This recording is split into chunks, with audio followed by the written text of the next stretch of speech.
अस्सलाम वालेकुम। आज मैं गोला कबाब की रेसिपी आपके साथ शेयर करूंगी जो बहुत ही मज़े के और बहुत ही सॉफ्ट बने।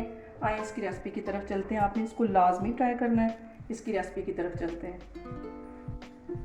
जो चीज़ें हमें गोला कबाब के लिए चाहिए वो मैं आपको बताती हूँ। और इसको मैं चॉपर में बनाने लगी हूँ। अगर आपके पास चॉपर नहीं है तो आप इसको 3 से 4 दफ़ा मशीन में से चिकन को और प्याज और अदरक और सब्ज़ मिर्चें इसको निकलवा के और बाकी चीज़ें हम घर आके इसमें डाल के इसको लाजमी आप ट्राई करें।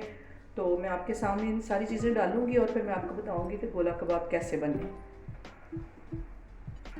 इसके लिए सबसे पहले मैं इसमें बोनलेस चिकन डालूँगी चॉपर में। ये तकरीबन आधा किलो से थोड़ा सा ज़्यादा है।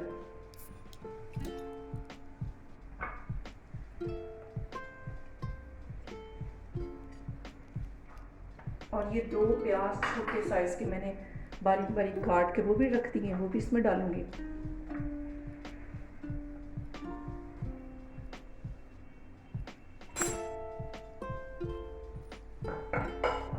ये अदरक के 2 से 3 छोटे छोटे टुकड़े और 2 सब्ज़ मिर्चें मैंने काट के रखी थी, वो भी इसमें जाएंगी। और इसमें जो मसाले जाएंगे वो मैं आपको साथ ही खाती जा रही हूँ। ये आधा टेबल स्पून में ये टीस्पून में ये डाल रही हूँ हल्दी। 1 टेबल स्पून में ये नमक डाल रही हूँ। और ये कुटी हुई रेड जो मिर्च होती है ये मैं 1 चम्मच भर के डाल रही हूँ, टेबल स्पून डाल रही हूँ। और ये मैं ज़ीरा डाल रही हूँ, 1 टीस्पून के करीब ये ज़ीरा जा रहा है। और कुटा हुआ धनिया, सूखा धनिया कुटा हुआ 1 टेबल स्पून ये जा रहा है। और गरम मसाला जा रहा है, आधा टेबल स्पून के करीब ये गरम मसाला जा रहा है। और ये थोड़ा सा ये मैं टिक्के का फ्लेवर देने के लिए इसमें थोड़ा सा ये टिक्का फ्लेवर डाल दूंगी, पाउडर इसका टिक्का। अब इन सब चीज़ों को मैं चॉप कर लूँगी। और मैं आपको हमें इसको इतनी देर चॉप करना है कि ये पूरा चिकन और हर चीज़ ये गोला बन के इसके अंदर इकट्ठा हो जाए, तब तक हमें इसको चॉप करना है। आगे मैं बताती हूँ इसमें मैं क्या चीज़ डालने लगी।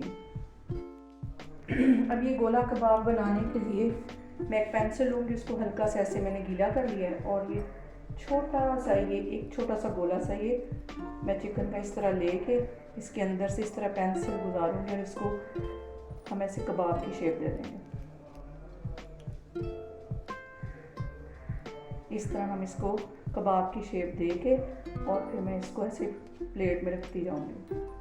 और मैं अब आपको सारे कबाब बना के दिखाती हूँ। इसी तरह ये फ्राई पैन में मैंने थोड़ा सा ऑयल ले लिया है, बस 3 से 4 टेबल स्पून के करीब मैंने ये ऑयल लिया। ये ज़्यादा ऑयल में नहीं बनेंगे। और इसको बिल्कुल हल्की आग के ऊपर मैं इसको डाल के आराम से इसको सेक लूँगी।